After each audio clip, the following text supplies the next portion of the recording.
Hello everyone, I'm Sean. This is Hoon. We are the Courageour Frights, back once again for another movie review. Yes. This time we're covering Markiplier's Iron Lung. Yes. So if you don't know what this was a indie video game from a few years back that was created by... David Dalsmashian. No. This is Szymanski. Szymanski. So, yeah, this guy, David Szymanski, he created Iron Lung. Basically, it was an indie horror game, probably on Steam or whatever. And yeah. I know it's pretty popular for the Twitch streaming and stuff. It's very short. Probably under an hour gameplay. Yeah. And it's literally like 3 buttons and a map, and that's pretty much the it's like a thing. proof of concept. Yeah, so you're some guy, he's a convict. He's put in a submarine. The only thing we know is that some event occurred called the Quiet Rapture, and all of the habitable planets and the stars just kind of blinked out of existence one day. Yeah. And all that's left of humanity, or really any life, is what was on space stations and starships. So this is obviously in a future sci-fi world. And so they discover on 4 or 5 moons that there's this anomaly of blood oceans have appeared. So whole oceans of blood. They test it and they discover that it's human blood. So they start sending people down to see what the hell is this? Like, what is this anomaly? See what's going on. If there's anything that we can use from this or what have you. So they choose, rebuild humanity. They choose convicts, stick them in these like crappy, janky mini subs, and then send them down to the depths. Hopefully they find something. If they don't, no real loss. They die. Yeah, pretty much. If they die, they die. Yeah, they die. So that's pretty much the premise, and that's basically the entire plot. You navigate around a map. You can't see. They weld your windows shut because you're at depths that it'll break the glass. So you can't see outside your ship. The only way you can see what's going on is by taking a photo of the outside. Yeah. And then you have a map with coordinates, and you have to kind of line up your XY axis and your angle, and then figure out how to navigate without crashing into the side of the like walls and stuff. You're right. And then there's like a big giant fish monster. Yeah, because you hear like it has a good sound design where you hear like this like scraping and stuff around you. It's like what is that? Rumbling and roaring and stuff. Like there's not supposed to be anything down here. So that's literally the entire game. Yeah. It's less than an hour of gameplay. And it probably got really popular in part because Markiplier did a let's play of it. And Markiplier is like probably the biggest let's player on YouTube. Guy's got 38 million subscribers currently, so he's huge. So that's pretty much the starting point of this. And then you could tell he really enjoyed it in his in his let's play. I personally, I don't know if I've ever even watched a Markiplier video, but I watched that one leading up to this. And he did a second one where he did a replay because they added lore or something to the game. They added that computer that is in the movie. So you get like at least a little bit of backstory because no one knew what was going on. Right. Nobody knows what's going on. Which, again, is a proof of concept when he made it. So it wasn't like really... It was just a game. So one of the complaints I've heard about this movie is that it doesn't make a lot of sense and we don't know what's going on, and that's fully intentional. You don't know what's going on because he doesn't know what's going on. And the scientists that sent him down there don't know what's going on. They're just kind of listening to following orders. Right. So this takes that idea and it really expands it. Yeah. And like this is like a 2-hour movie, and I was asking myself going into this, how are they filling 2 hours when the game is so short? And they add a ton of stuff to this. You get way more lore out of this movie than you did from the games themselves. There's only a couple things, like they talk about Eden and they don't really explain what that is. I think it's connected to the Mars colony or something. Mars colony was so powerful in this timeline that they had like their own calendar system, and they did everything. The rest of the universe does one thing, and then Mars does something else. So they're kind of like the United States. Everyone else is going metric, and we're still going with inches and feet. Yeah, pretty much. So that's pretty much what Mars is doing.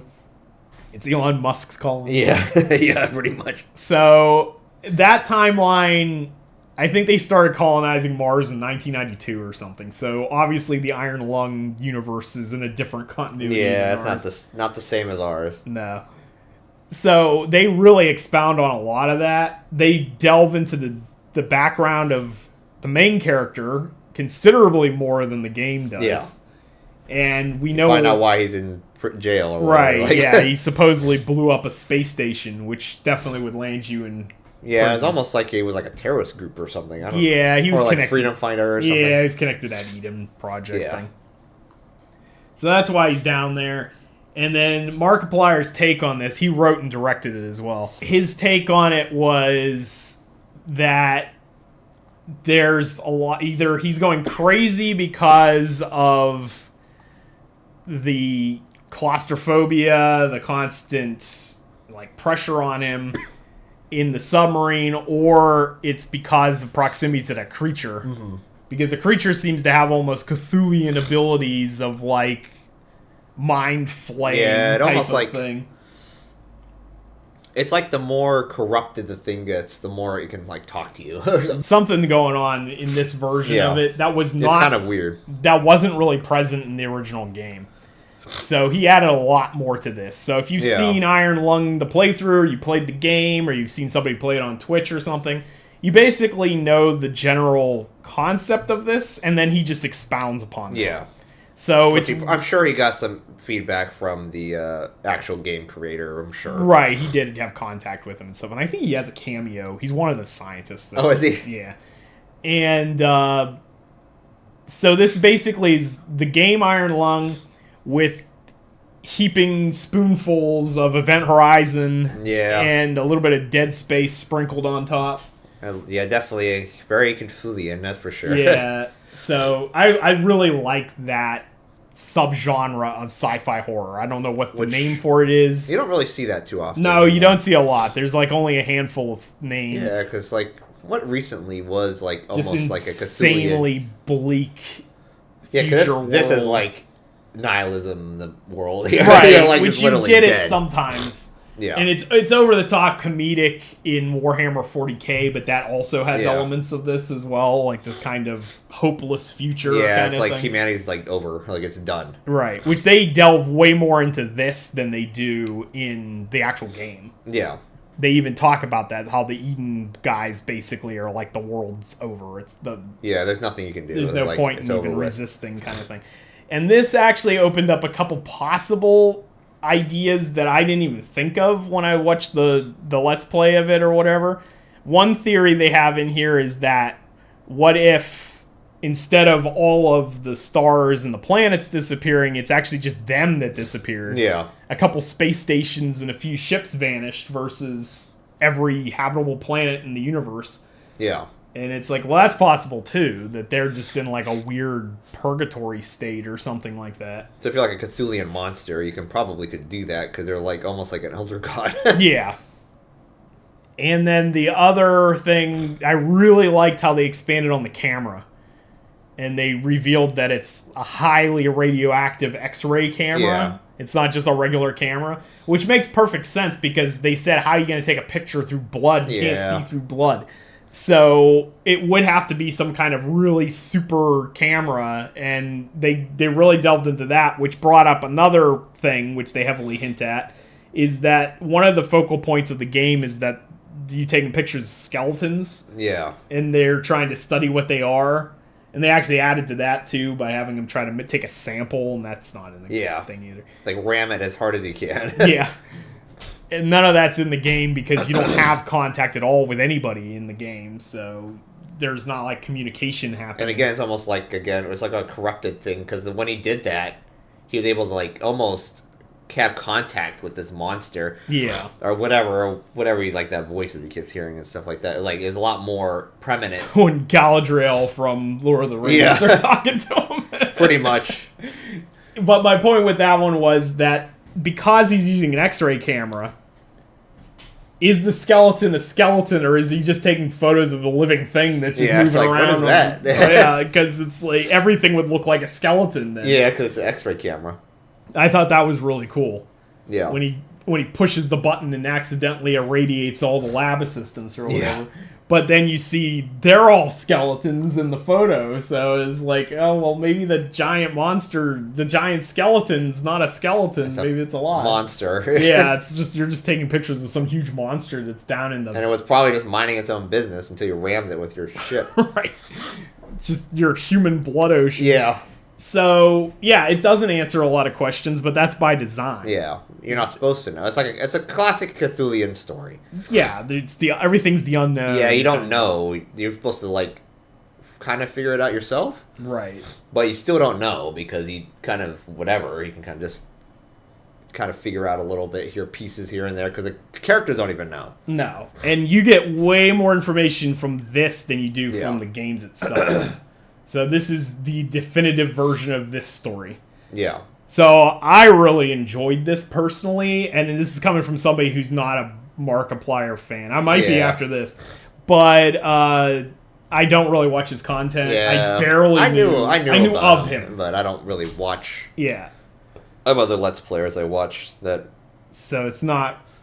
We're not shills. No. Like the Chris Stuckman shills. We're Chris Stuckman shills. Yeah, we were accused of being Chris Stuckman shills because we didn't hate Shelby Oaks. Yes. And when we saw it at the Fantasia Fest or whatever when it first came out. Yeah, and neither of us even watched Chris Stuckman. No. I don't think I'm even subscribed to Chris Stuckman. You're not, and I think the last time we watched any of his stuff was probably like a decade ago. Yeah.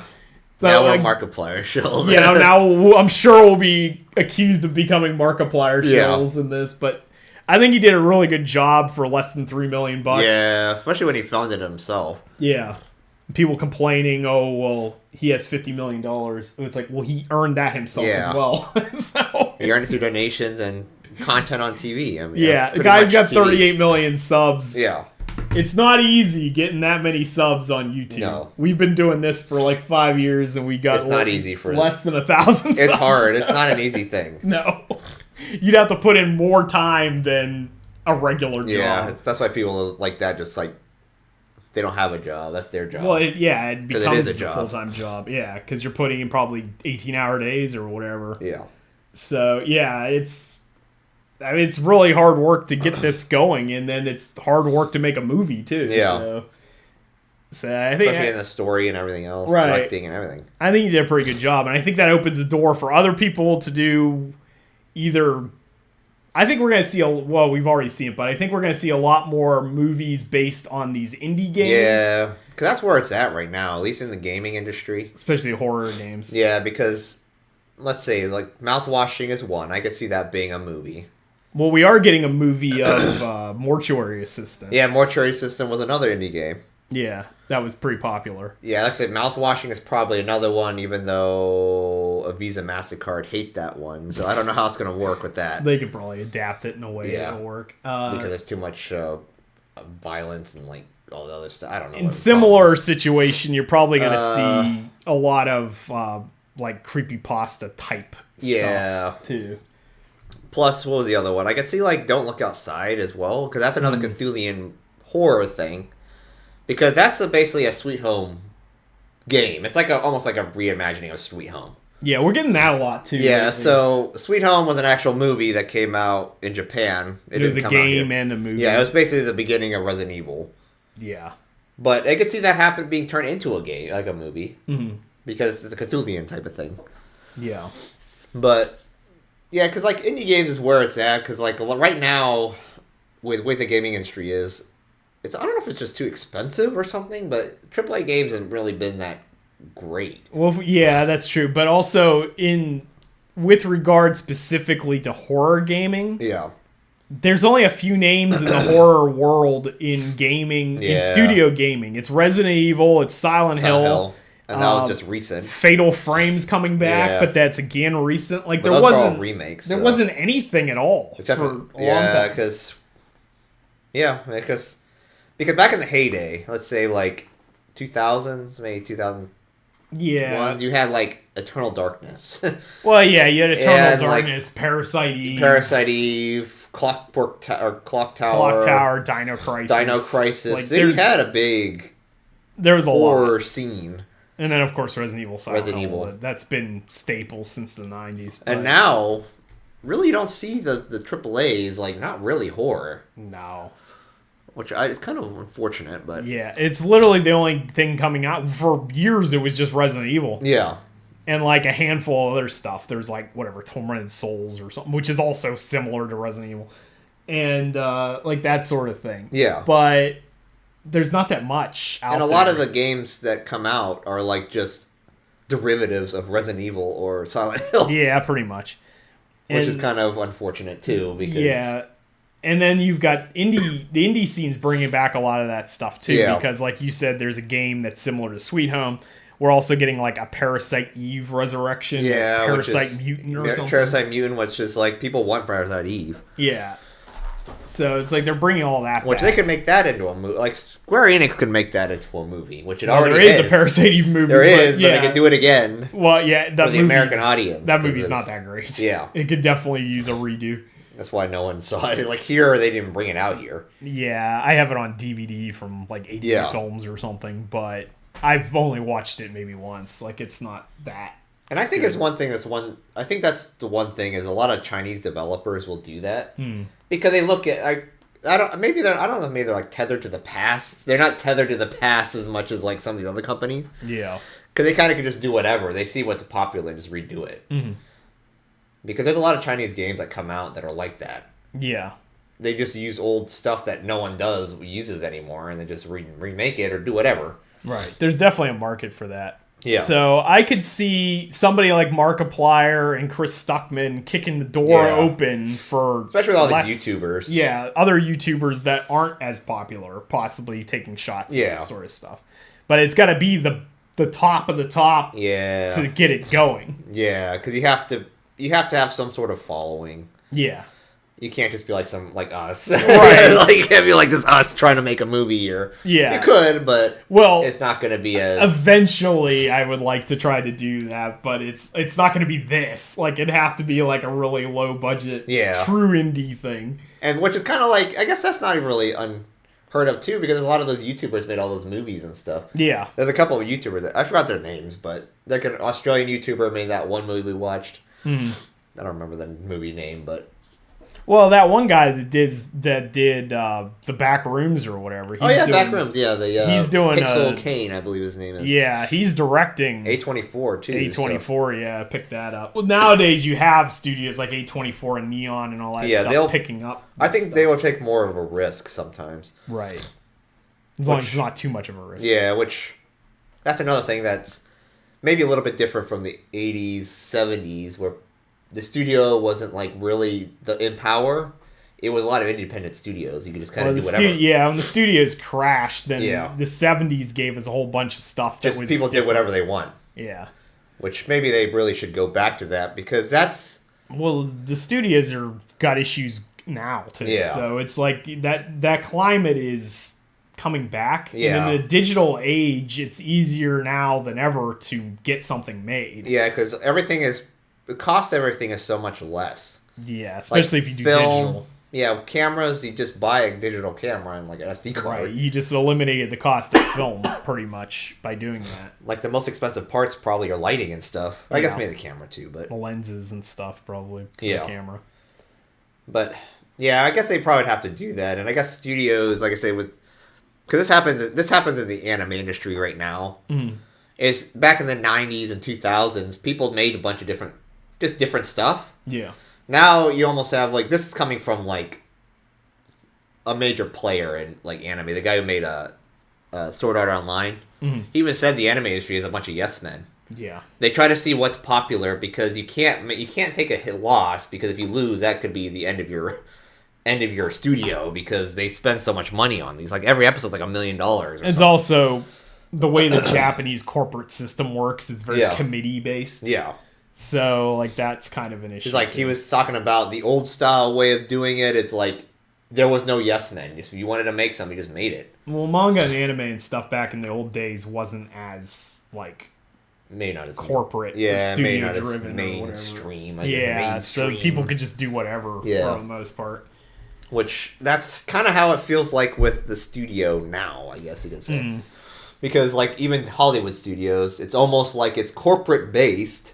Yeah. They're not afraid to take risks. But so all the major studios are like in disarray right Yeah. now. So these up and coming indie types, that's why we have A24 and Yeah. Neon and stuff, and Blumhouse and Yeah. all that crap, because there was a niche market open for that sort of thing. Not like you can't rely on the Disneys of the world. Yeah, Disney and Paramount and Universal and Yeah. Warner Brothers is trying to sell itself Yeah, right because now. it's like really bad. I mean, there's not that much. The studios are all kind of in trouble. And with Netflix trying to buy it out, which I don't know about that. I'll have to look into that a little bit more. Yeah, I mean that's a topic for another thing. But going back to this, I think we will see more of this. This is definitely a success. Whatever the critics' rating is, I have no idea. I think it's like 50%. Yeah, whatever. But it's not...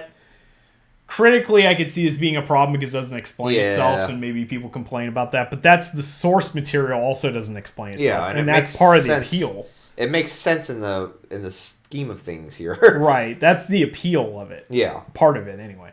So...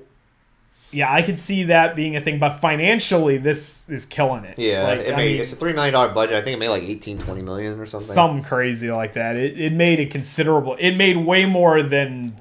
less than a $3 million budget. That's what he was saying on Wikipedia. On fake blood. Yeah. This also has the most fake blood ever used in the movie. I think Mark Fishburne or Fishback. Yeah. He said they used 80,000 gallons of blood. Yeah. He had to go to the hospital because it got in his eyes. Like it was like not good. Probably that one where he's swimming in it at the end. Oh yeah, there's a couple times he's swimming. Yeah, that's why it's like not good. But somebody was like, "It has more blood than Evil Dead." Yeah, and I was like, "Well, it has blood oceans, so I would assume it has some more blood." It's like coming off the walls and stuff. Right. But so I would say definitely check this one out. This is actually the second video game movie that's come out in like a week. Yeah, to this and Silent Hill between Hill here. Yeah, between those two, I would highly recommend Iron Lung. Iron Lung's probably a little bit better than that. Silent Hill movie. We also did a review for Return of Silent Hill. If you want to check that out, if you want to return to maybe this will be the start of the indie video game revival. I guess the Iron Lung cinematic. Yeah, universe. it's like the indie video game cinematic universe. Just dies before it starts. Yeah. So, anything else you want to say about Iron Lung? No, it's a pretty decent movie. Like I think it's decent enough. Yeah, same. All right, so if you like this video, give us a thumbs up. Consider subscribing for more like this in the future, and you too could feel the strength welling within. See ya. See ya.